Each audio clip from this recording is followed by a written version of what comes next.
because that residential school was co-ed, I wasn't allowed to speak to my sisters. If I saw my sisters over there on the outside, I wasn't allowed to talk to my sisters, because if I talked to my sisters, then I would get reprimanded or something like that.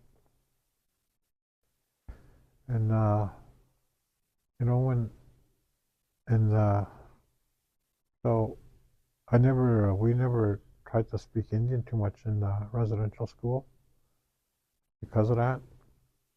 And but we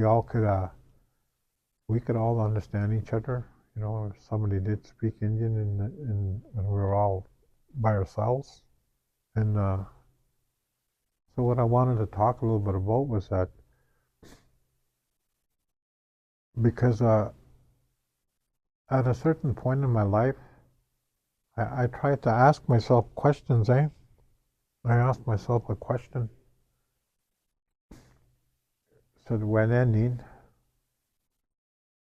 who am I? Who am I? I started asking myself that question when I was 12 years old. What am I? When I was in school, I was in school in Thunder Bay here, and I used to, and that was around the first times I felt racism, like like real racism. And when ending, who am I? I'd ask myself. And then there used to be a movie called Billy Jack, and in there he dealt with a lot of racism in Arizona somewhere, and I felt like the same thing, In Thunder Bay there was a lot of racism. I would walk down the street and I would hear, "Hey, spear chucker, wagon burner, bogan." And I didn't know what a bogan was. What's a bogan, eh? What's a spear chucker? What's a wagon burner? I don't see no wagons. I don't see nobody chucking spears, And they'd say, "Go back to the reservation," or they would say, "Go back to the orphanage." They call that the orphanage, that residential school there. I guess it might have been an orphanage or something. But to see grown men,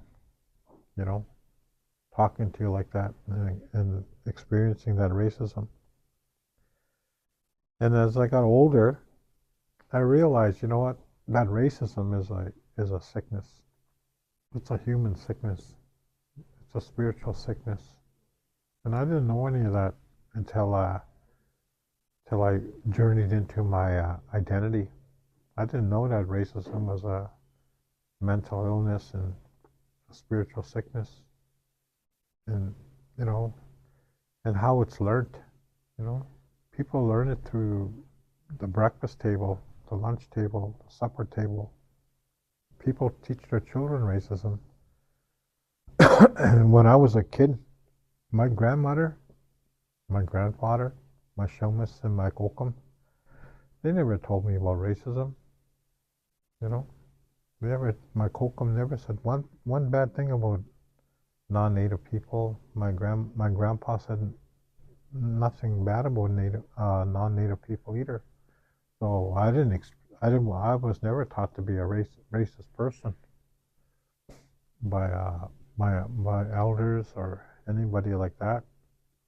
And I wasn't taught about stuff like that until I came to Thunder Bay.